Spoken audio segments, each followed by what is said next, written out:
Bem-vindos ao Best of the Month de setembro de 2025 da Medical Portfolio. O meu nome é Mário Santos e este é o podcast em que discutimos três dos artigos a que demos destaque na aplicação Medical Portfolio e que, neste caso, foram publicados durante o mês de setembro. Para este podcast reunimos sempre toda a equipa científica. Tenho comigo o Ricardo Ladeiras Lopes. Olá, Ricardo. Olá, Mário. E o João Sérgio Neves. Viva, João. Olá, Mário, viva. Bem, vamos hoje começar então pelo Ricardo. Que artigo nos trazes hoje, Ricardo? Ora bom, eu hoje estou a sentir-me particularmente cáustico. Eh, eu trouxe o ensaio clínico Victor, um ensaio de fase 3 com dupla ocultação, controlado por placebo, e que pretendeu perceber qual o papel do vericiguat em doentes com insuficiência cardíaca e fração de ejeção reduzida. Foi publicado na Lancet. Para começar, o que é o vericiguat? É um estimulador da ciclase do guanilato solúvel, que é uma enzima ativada pelo óxido nítrico e que aumenta a quantidade de GMP cíclico e, por isso, mecanisticamente, associa-se a um efeito vasodilatador e antifibrótico. Qual é o seu papel atual no tratamento da insuficiência cardíaca? Que acaba por estar estabelecido desde as guidelines de 2021 e tem uma classe de recomendação 2B com nível de evidência B e, portanto, pode ser considerado uma opção terapêutica em doentes em classe 2 a 4 da New York Heart Association, com agravamento recente da insuficiência cardíaca, apesar do doente estar sob terapêutica médica otimizada. Porquê? Esta indicação surge com base nos resultados do estudo Victoria, publicado em 2020 na New England Journal of Medicine, que foi um ensaio clínico de fase 3, com aproximadamente 5 mil doentes que tinham um internamento recente ou necessidade recente de terapêutica diurética endovenosa. Neste estudo Victoria, o outcome primário composto, portanto, o outcome primário foi um outcome composto de morte de causa cardiovascular ou internamento por insuficiência cardíaca, teve um follow-up mediano de 11 meses e, comparativamente ao placebo, o vericiguat associou-se a uma redução de 10% do outcome primário, que eu descrevi há pouco, um intervalo de confiança do hazard ratio 95% entre 0,82 e 0,98, com um P de 0,02, portanto significativo. Estudo atual que trouxe hoje, o Victor, incluiu aproximadamente 6 mil doentes com insuficiência cardíaca com fração de ejeção reduzida, fração de ejeção inferior a 40%, sem agravamento recente. Portanto, esta é a grande diferença em relação ao estudo anterior. Portanto, os doentes não podiam ter estado internados nos últimos 6 meses, nem podiam ter precisado de terapêutica diurética endovenosa nos últimos 3 meses, e foram randomizados para vericiguat, com uma dose-alvo de 10 miligramas uma vez dia, ou placebo. O outcome primário, mais uma vez, composto, morte cardiovascular, internamento por insuficiência cardíaca, follow-up mediano de 18 meses e os resultados, outcome primário ocorreu em 18% dos doentes no grupo do vericiguato e 19,1% do grupo placebo, com um hazard ratio não significativo de 0,93, intervalo de confiança dos 0,83 ao 1,04. Ricardo, temos dados contraditórios entre estes dois ensaios. Qual é que seria a tua mensagem, que dirias que é a mensagem a reter deste último ensaio que destacas na edição deste mês? São várias e nem todas positivas, ou seja, acho que temos aqui um problema e uma vez que nós temos também o custo de análise crítica de evidência, acho que temos de estar todos atentos para isto, ou seja, há aqui vários problemas relacionados com o spin que foi criado à volta dos resultados deste ensaio que não me parecem adequados nem em medicina nem na comunidade científica. No abstract da publicação na Lancet do Victor, os investigadores escrevem que, tal como especificado no protocolo, uma vez que o outcome primário não foi estatisticamente significativo, como vimos há bocadinho, as restantes análises exploratórias e de endpoints secundários eram consideradas apenas nominais, portanto eram apenas descritas. Qual é então o primeiro problema? O primeiro problema é que mais de metade da secção dos resultados no abstract, e obviamente também no texto do artigo, é dedicada à descrição destas análises nominais, após se ter percebido que o endpoint primário não foi significativo. A conclusão do próprio artigo é o segundo problema, nomeadamente a conclusão do abstract. Tem duas frases. A primeira a dizer que na população em estudo, o vericiguat não se associou a uma redução do outcome primário, morte cardiovascular ou internamento por insuficiência cardíaca. Até aqui estamos bem. Segunda frase da conclusão. Foram observadas menos mortes de causa cardiovascular no grupo vericiguato do que no grupo placebo. Como já percebemos, isto acaba por ser aqui um spin à volta dos resultados e este tipo de resultado efetivamente não acrescenta dados significativos e dados que efetivamente transmitam o verdadeiro significado do que estava em estudo. Mais problemas. Simultaneamente, foi também publicada na Lancet uma meta-análise que combinou os resultados dos dois estudos, do Victoria e do Victor. Portanto, estamos a falar de aproximadamente 11 mil doentes, com elevada heterogeneidade clínica, como podem imaginar, eu há pouco descrevi as populações, e portanto esta heterogeneidade clínica numa meta-análise é logo em si uma red flag. E esta meta-análise proporcionou uma análise combinada de todos estes doentes, com uma redução significativa de 9% do endpoint composto, morte cardiovascular e internamento por insuficiência cardíaca, destacando-se que corresponde a uma redução de risco absoluto de 2%. A questão é, precisamos desta meta-análise neste caso? E eu diria que não. Cada um dos estudos, o Victoria e o Victor, teve eventos suficientes nas populações em análise, diferentes entre si, como eu já disse, para responder à questão clínica que colocou. Para rematar em grande esta panóplia de estudos que surgiram aqui, paralelos ao mesmo tempo deste ensaio negativo, é publicada também na JACC uma revisão sistemática com uma network meta-análise, uma meta-análise em rede, que pretendeu, lá está, estabelecer algumas comparações e pretendeu avaliar o benefício na insuficiência cardíaca com fração de ejeção reduzida dos seus 4 pilares farmacológicos, bloqueadores beta, IECAS, ARAS ou ARNI, espironolactona e inibidores de SGLT2, atualizando com os dados do estudo Victoria e do Victor. E esta é a conclusão que eu vou passar a ler, literalmente, com a devida tradução. Esta análise reforça o benefício substancial em termos de mortalidade e morbilidade associado ao regime atualmente recomendado de terapêutica quádrupla, eu já descrevi os 4 fármacos, em doentes com insuficiência cardíaca com fração de ejeção reduzida.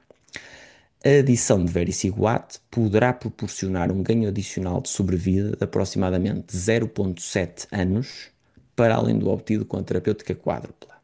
No entanto, estes resultados devem ser considerados exploratórios, uma vez que derivam de um endpoint secundário de um único ensaio clínico. E, portanto, meus caros, é neste momento que a análise crítica é então tão importante.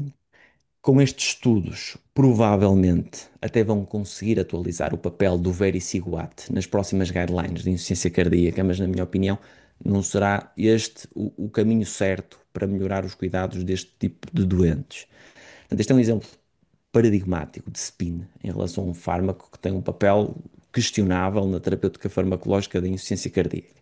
E é importante aqui destacar uma coisa, que é, devemos saudar as equipas de investigação que desenham e conduzem estes grandes ensaios clínicos randomizados, que são tão importantes para responder a questões clínicas muito relevantes, e muitos de nós também já participamos nestes ensaios e já desenhamos até os nossos próprios ensaios. Mas também temos que esperar dessas equipas que estejam preparadas para a resposta que vão encontrar, seja ela positiva ou então negativa. E, portanto, no caso do vericiguat, neste caso o estudo do Victor foi negativa, é preciso saber aceitá-la e, portanto, não me parece que foi o caso. Muito obrigado, Ricardo. De facto, o spin é uma tentação quando nos deparamos com um ensaio clínico neutro, mas como temos dito aqui também, nestes ensaios neutros também há muito a aprender e muito a explorar, e obrigado pela análise que fizeste aqui. Vamos agora para o artigo selecionado pelo João. O que é que trouxeste hoje para a discussão? Hoje trago-vos um artigo chamado Predimed Plus, que foi publicado no Annals of Internal Medicine e aborda uma questão importante na nossa prática clínica, que é como é que podemos prevenir a diabetes tipo 2 em pessoas com síndrome metabólica e excesso de peso, focando em intervenções de estilo de vida. O estudo Predimed Plus foi um estudo que foi conduzido em Espanha, que incluiu 23 centros e que incluía pessoas com síndrome metabólico e que para esta subanálise, como já vamos ver, esta é uma análise secundária, não podiam ter diabetes à partida. É uma análise, apesar de secundária, pré-especificada. Curiosamente, também nos levanta aqui algumas questões. A análise primária, que se foca na redução do risco de eventos cardiovasculares, ainda não foi publicada, portanto, estamos a ver um outcome secundário sem ainda termos a publicação do outcome primário. Os participantes foram aleatorizados para duas estratégias de estilo de vida baseadas na dieta mediterrânea. Portanto, este nome do PREDIMED Plus vem em adição ao estudo PREDIMED, que foi o estudo que trouxe a dieta mediterrânica como relevante para a nossa prática clínica. E basicamente tínhamos dois grupos. Um grupo que seguiu uma dieta mediterrânica tradicional ad libitum, que portanto não tinha uma restrição calórica associada, e o outro grupo que seguiu uma dieta mediterrânica com restrição energética de aproximadamente 600 quilocalorias por dia, combinado com o aumento da atividade física e apoio comportamental estruturado para a perda de peso. O seguimento é interessante, portanto, temos um seguimento de mais de 6 anos, e para esta subanálise, o endpoint primário foi a incidência de diabetes tipo 2, de acordo com os critérios da American Diabetes Association. Quanto aos resultados, tivemos uma incidência de diabetes de 12% no grupo de controle, comparativamente ao grupo de intervenção que teve um valor mais baixo, portanto de 9,5%, o que se traduz numa redução relativa do risco de aproximadamente 30% e uma redução absoluta ao fim de 6 anos de 2,4%. É interessante também olharmos aqui para os marcadores intermédios, porque o impacto no peso foi bastante modesto, portanto uma perda de peso em média de 3,3 kg, uma melhoria no perímetro abdominal, uma maior adesão à dieta e à intervenção e mais atividade física no grupo de intervenção e, portanto, isto levanta-nos aqui também algumas notas quanto à forma como isto pode ou não estar a ter impacto na prevenção da diabetes. João, e que implicações é que esta subanálise do PREDIMED Plus tem na nossa prática clínica? Bem, nós até aqui tínhamos dados do estudo original do PREDIMED, que foi uma dieta mediterrânea onde não havia restrição calórica associada e que foi adicionado azeite ou frutos secos para reforçar a intervenção e que reduzia o risco de morte cardiovascular, infarto ou AVC, que foi o outcome primário do PREDIMED, mas que também em análises secundárias mostrava que reduzia em cerca de 30% o risco de diabetes, mas no estudo PREDIMED sem diferenças na perda de peso. O estudo prédio-médio é importante aqui salientar que foi um estudo que esteve envolto em polémica durante algum tempo, porque havia erros na randomização em alguns dos centros incluídos. O estudo foi retirado, a publicação do New England, foi feita uma reanálise que incluiu também pessoas externas ao estudo que colaboraram nessa reanálise, onde se excluiu os centros onde havia estes erros de aleatorização, e os resultados da reanálise são basicamente sobreponíveis aos resultados originais. Vamos aqui alguma, vá lá, confiança, apesar da dúvida que se levantou nos resultados da intervenção com dieta mediterrânica. Aparentemente, no Predimed Plus, estas questões não se levantam, mas há aqui algumas nuances metodológicas que também me preocupam. No grupo de intervenção, os participantes eram acompanhados por um nutricionista 3 vezes por mês durante o primeiro ano, em que tinham sessão de grupo, consulta individual e consulta telefónica. No segundo ano, tinham sessões de grupo mensais, sessões individuais trimestrais e 2 contactos telefónicos a cada 3 meses. Portanto, reparem que isto até é quase para acompanhar o número de contactos que temos, isto é realmente bastante intensivo. O grupo controlo tinha apenas uma consulta individual, uma chamada telefónica, uma sessão de grupo a cada 6 meses. Ou seja, o contacto não é trivial, digamos assim, portanto temos aqui 3 interações a cada 6 meses, mas se nós pensarmos que no grupo de intervenção, durante o primeiro ano, tínhamos 3 intervenções durante cada mês, vemos que aqui a magnitude de intervenção, particularmente no primeiro ano, é bastante diferente. E esta intervenção ou esta atenção diferencial, se quisermos assim chamar, leva frequentemente a comportamentos diferenciais entre grupos que ultrapassam em muito até a intervenção em si. E depois há aqui alguns resultados secundários, ou seja, novamente é uma análise secundária, resultados secundários da análise secundária, que nos apontam para que efetivamente esta atenção diferencial entre grupos possa ter tido algum impacto que excede aquilo que os autores pretendiam testar. E, portanto, em teoria, quando nós olhamos para o desenho de estudo, nós estamos a comparar um padrão alimentar mediterrâneo comparativamente a um padrão alimentar mediterrâneo onde se adiciona restrição energética e exercício físico. O que é que me preocupa aqui? É que os doentes do grupo de intervenção, para além de terem mais atividade física, o que é esperado, também aderiram mais ao próprio padrão mediterrâneo, ou seja, tiveram mais consumo de hortícolas, de frutas, de leguminosas, peixes e cereais, menor consumo de carne vermelha e processada, massas refinadas e arroz branco. Portanto, no fundo, os vários componentes da dieta mediterrânea, o grupo em que a intervenção supostamente só tinha mais restrição energética e exercício físico, aderiu mais do que o grupo de controle. E põe-se aqui a questão de se na prática o que nós aqui estamos a ver é o impacto da restrição calórica, se é o impacto do exercício ou é simplesmente o impacto de uma dieta mediterrânica que as pessoas acabaram por cumprir mais porque tiveram mais contacto com os nutricionistas ao longo de tudo. Bem, isto é uma limitação importante. Nos estudos com intervenção de estilo de vida, estas limitações frequentemente surgem porque não são estudos duplamente cegos. Quando não há tanto cuidado com esta atenção diferencial, o risco é maior. No entanto, acho que há aqui uma mensagem que, se nós quisermos levar da prática clínica, e, portanto, resumindo o que é que eu acho na clínica, apesar destas nuances todas que eu não podia deixar de salientar, é que a dieta mediterrânica é provavelmente uma excelente ferramenta para a redução do risco cardiovascular e, eventualmente, para a prevenção da diabetes tipo 2, mas se nós pensarmos em maximizar o benefício das intervenções de estilo de vida, faz sentido adicionar aqui outros componentes. E, portanto, este estudo reforça essa hipótese, teoricamente, e há outros estudos que também o sugerem, para além de, numa pessoa com elevado risco de diabetes, recomendarmos um padrão alimentar baseado na dieta mediterrânica, faz sentido estimular e reforçar a importância da restrição calórica e a prática do exercício físico regular, até por todos os benefícios que nós já sabemos que o exercício físico regular pode trazer. Obrigado, João. Mais um fantástico exemplo de que não chega apenas a ler a conclusão e, efetivamente, como se costuma dizer, o diabo está nos detalhes e, portanto, é preciso mesmo estar atento aos detalhes metodológicos que podem muito condicionar a interpretação final dos resultados de um estudo. Mário, tua vez agora, que artigo é que decidiste trazer-nos hoje? Bem, eu tinha que trazer para um podcast um artigo chamado Podcast, porque provavelmente é a única oportunidade da minha vida para fazer este trocadilho num podcast. Portanto, o artigo chama-se Podcast. Em vez do D de podcast, tem um T. Não, acho que é um artigo interessante, também da New England, e é um ensaio interessante que acho que vale a pena discutir. É um ensaio clínico de iniciativa de investigador, com dinheiro do governo dinamarquês, cuja necessidade de execução foi sendo progressivamente maior, foi crescendo à medida que foram sendo publicados nos últimos anos estudos observacionais que estabeleciam uma relação entre a mortalidade cardiovascular e os níveis de potássio séricos normais, mas próximos do limite inferior do normal, em particular em doentes com insuficiência cardíaca. São vários os estudos observacionais que fazem esta associação.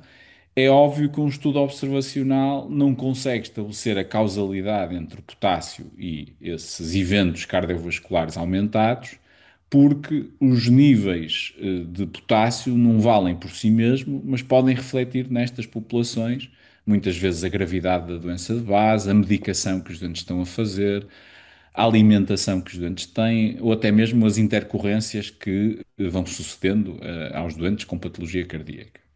E por isso havia esta dúvida se de facto o normal baixo seria normal ou seria aceitável e se não deveríamos pugnar por uns níveis de potássio nesses doentes mais altos, dentro da faixa da normalidade.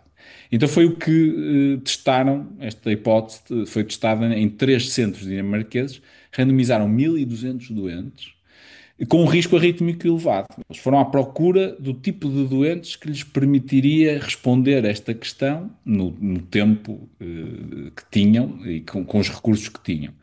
E quem são então os doentes com risco de disritmia? São aqueles que já têm um CDI ou que têm um CRTD, portanto um ressincronizador cardíaco, e que tivessem potássio sérico abaixo dos 4,3 mil equivalentes litro. Portanto, dentro do normal, portanto, não eram doentes com hipocalémia, eram doentes que tinham potássio mais próximos do limite inferior do normal. E então foram randomizados para duas estratégias.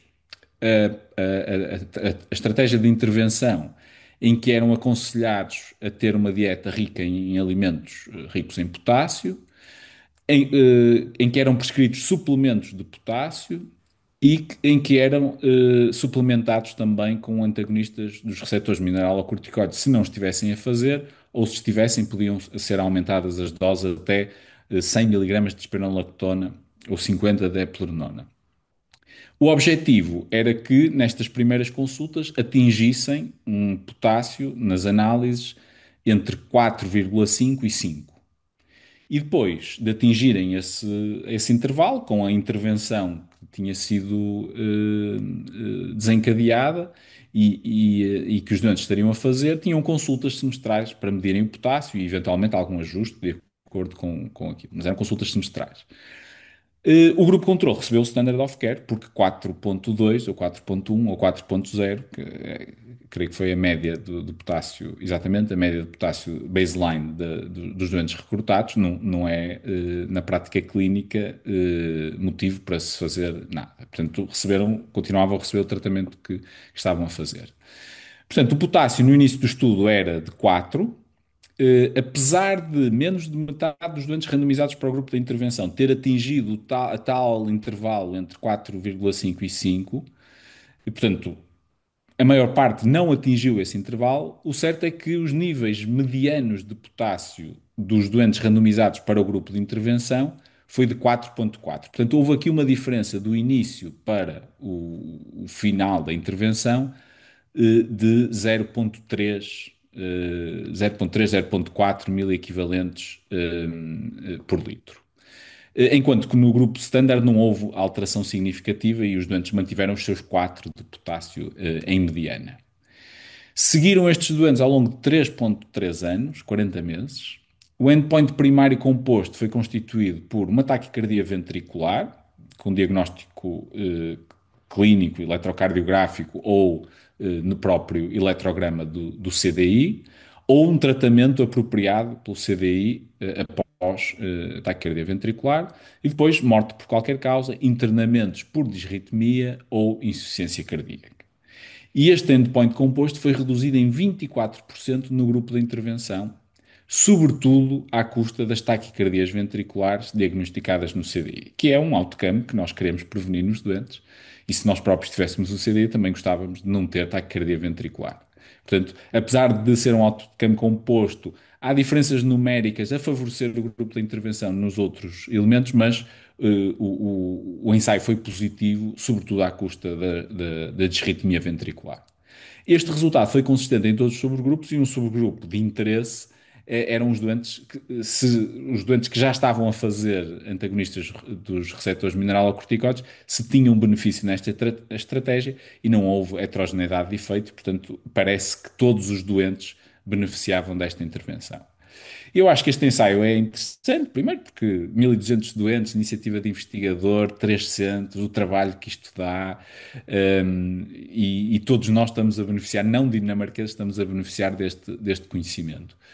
Um, Depois, em primeiro lugar, outro aspecto interessante é que nos faz pensar na questão normativa, o que é normal, não é? O que é que nestas populações com risco arrítmico, com risco de disritmia ventricular que às vezes leva a outcomes fatais, a resultados fatais, o que é que devemos considerar como normal? Neste caso, coloca-nos a pensar sobre o potássio, mas depois temos muitas outras variáveis em que nós achamos que é normal para toda a gente, inclusive doentes com determinadas características. Portanto, acho que é um conceito interessante nessa dimensão. E depois, há outra especulação que quando estamos a ler este trabalho ficamos a pensar nisso, que é a questão populacional, não é? É verdade que este ensaio decidiu ir buscar os doentes com maior risco arrítmico para poder testar a sua hipótese, com 1.200 doentes, mas eles conseguiram aumentar apenas, com esta intervenção, apenas 0,3 e conseguiram 24% de redução do endpoint primário. Se nós extrapolarmos isto, estou no domínio especulativo apenas, extrapolarmos para a população geral, eh, aumentar 0,3, tudo bem que a população geral tem um risco arrítmico absoluto muito mais baixo, mas há muitas pessoas em risco. E, portanto, fazendo variar os níveis de potássio, que dependem da dieta, que agora é diferente, nós ingerimos menos potássio do que ingeríamos no passado por causa dos alimentos processados, etc., que são mais ricos em sódio. Até que ponto é que estratégias populacionais não poderiam prevenir muitas mortes súbitas, que é um flagelo de saúde pública, como sabemos. Portanto, acho que estas duas dimensões do ensaio, para além do ensaio em si, são muito interessantes.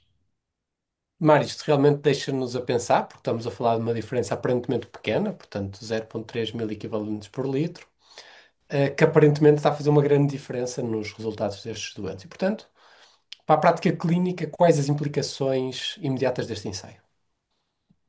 Bem, eu acho que este é um ensaio que tem que mudar a prática clínica porque acho que os resultados são confiáveis e acho que são clinicamente relevantes. Portanto, os doentes e os médicos destes doentes querem evitar taquicardia ventricular e